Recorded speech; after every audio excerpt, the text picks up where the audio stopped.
video is to demonstrate how to build an instructor-led course in the NCEES Professional Learning Office. The primary audience for this video is NCEES Professional Learning Office administrators and NCEES Professional Learning course creators. If you can't follow the steps, it means you don't have the rights to do this in the system. So we're going to go through this step-by-step video to show you how to do this. And just a reminder, only school systems or PSUs who have opted in to NCEES Connect can access the NCEES Professional Learning Office. So first thing you would do is log into NCEES and go to Professional Learning. From Professional Learning, you will go to the Build icon. I'm going to click Build. From Build, you're going to do Build Course or Section. And then we're going to choose Instructor-Led Course. Then you're going to click Continue. You're going to give your course a title. And if you have access to multiple offices, most of you don't, you'll choose your office. And we're going to choose non-Moodle. There's another video I'll show you how to do Moodle. And for DPI people, I will show you how to do Canvas. But we're going to choose non-Moodle. So we're going to click Create. And some of these fields are required and some of these fields are optional. The course number is automatically generated. You can't change it. If you decide you need to change the course title, you can do that. You would have to give this a description. So you would have to give description because once again, that is required. Then you have to decide what credit type and CEU type. You can choose multiple and then the user gets to decide what they would like. So maybe this could be general or academic subject area depending on your subject. And maybe this is a 2-hour course. Remember to convert hours to CEUs. So funding source is not a required field. You can leave it blank, but these are the options that you have. PD type is not required, but it is an option. So you can decide if you want to do that. Duration, I do normally put how many hours, but that is totally up to you. Once again, that is an optional field. If you are an office administrator, I suggest going ahead and clicking yes. If you are a course creator, you cannot edit this field, but by clicking yes, it just means as soon as you are finished, your course is already approved. If you are a course creator, then someone else will get the notification that they need to go in and review your course. And if you're an office administrator and you forget to check that, if you have final approval rights, then you can go back and add this to yourself. Course surveys, you're welcome to add a course survey if you would like. If you would like to choose a course image, maybe you want to brand yours, you're doing this for your school system, you're welcome to upload a file. It tells you the dimensions that has to be. Once again, that's all optional, and if you don't choose one, it'll give you the default one in the system. You can add additional course notes if you would like. You can add any files that you would like. I do not recommend turning this off. Leave it as it is, so you will get a certificate on your transcript when you're done. If you do not do that, you would say none. We do not want to touch that. I wish they could turn that off, but they cannot. If this is part 2 and there's a required part 1 class they have to take first, if you have created that part 1 class in the NCEES system, then you can go in and give a forced prerequisite. So they couldn't go to part 2 until they had completed part 1. And is this a course that different sections, the sections are different, or is this a course that you have multiple times to attend? So decide if they should be able to enroll in multiple sections of the same course. And then I like to give a course disclaimer, maybe say that, you know, all coursework is required, you must attend the entire time or something of that nature. And the course disclaimer, when someone registers for the course, then they actually have to acknowledge that. And so if there are specific requirements, maybe this is for just social studies and someone tries to turn in an English assignment for you to look over, then you have that disclaimer that just says you can do this for social studies. You decide if you want to do a course disclaimer, but if you do, when participants try to register, they'll see that and they have to acknowledge. After you filled out the required components on this page, you are going to click Next. I'm going to make sure I did choose Bypass. And I don't recommend submitting the course at this time because you're not finished and it would just, it wouldn't have everything it needs in the system. So when you click Next, this is where if you would like to tag this, when sometimes people go in, they want to search, or if you've ever noticed the light bulb moments in NCEES, this is how they got there. So the light bulb moments came from someone tagging it to available competencies.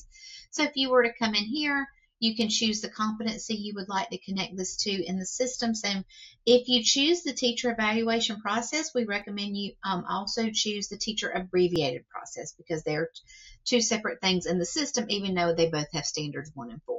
So choose your standard and then click go. And this is where you'll see the standards, and anything you check, then that would appear beside the light bulb beside the rubric in the system. So just check what you would like to see. I wouldn't check comments, but check what you would like, and then you can align to the elements. After you have done that, you can go in and you can choose additional rubrics if you would like to do that. So maybe I want to go and then do the teacher leadership. So all the different rubrics in the system, you can tag them to as many as you like. And once again, they will show up in the system in the rubric beside the light bulbs. If you decide you shouldn't have done something, just click the trash can, or you can go edit that. After you've tagged it to as many competencies as you would like, then we're going to click next.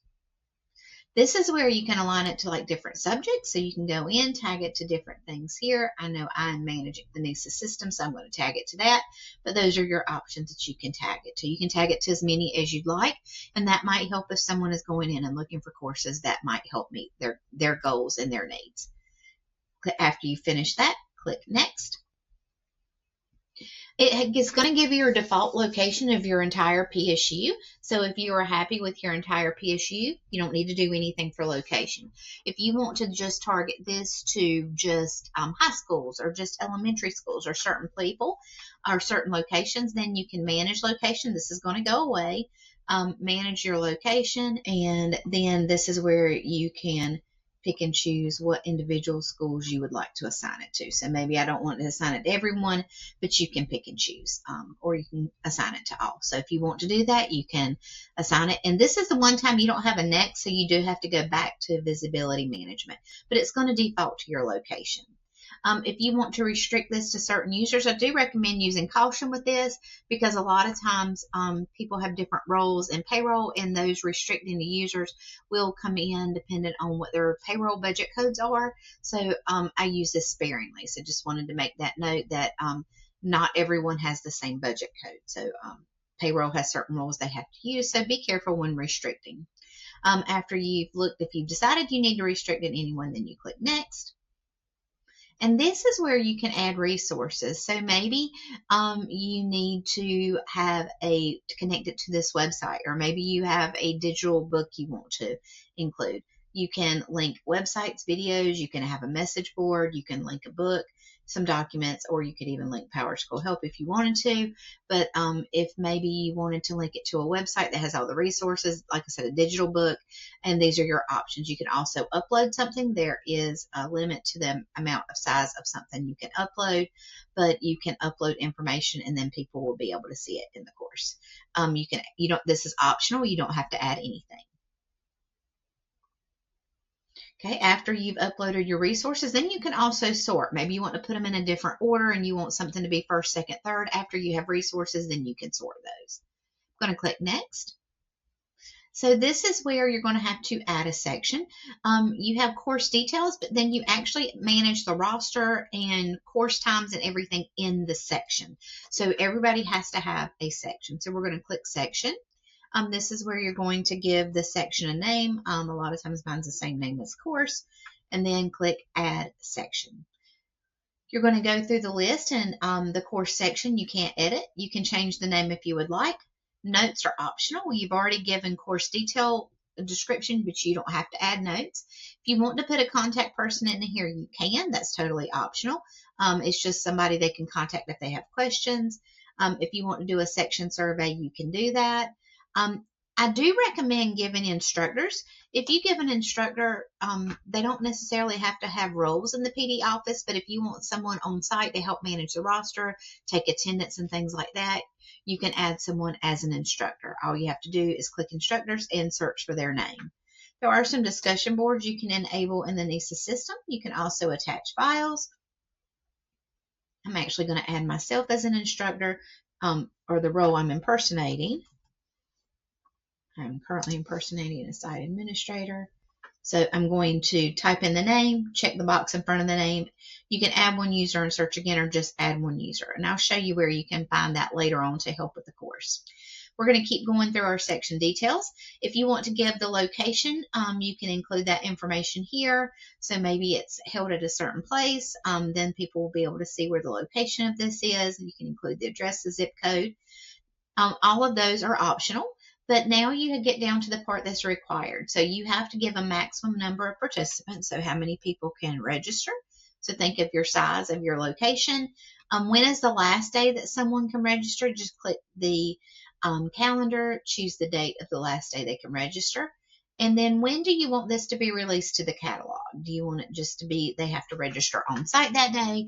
Do you want to give them the week before to register? Or you choose how you would like to do that.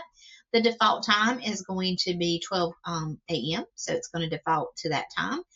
If you would like to go in and change that time, all you have to do is refresh, and then when you come back into the system, you can do that. Choose your wait list. If you would like to have a wait list, you don't have to, but if you do choose allow, then you do need to enter that information. That's only required if you check this box.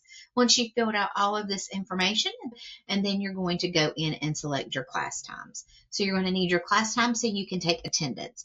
If you don't choose class times, you'll notice that there's no attendance that pops up. It just has straight to the roster.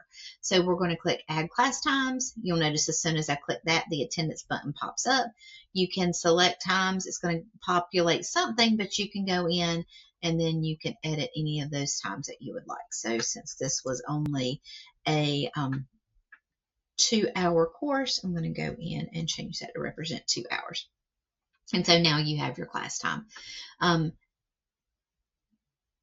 Then we're going to go back to section details, and then you can scroll to the bottom and then you can submit your course. Then you're going to click submit course and section. So now we are in, you can see the course has been approved.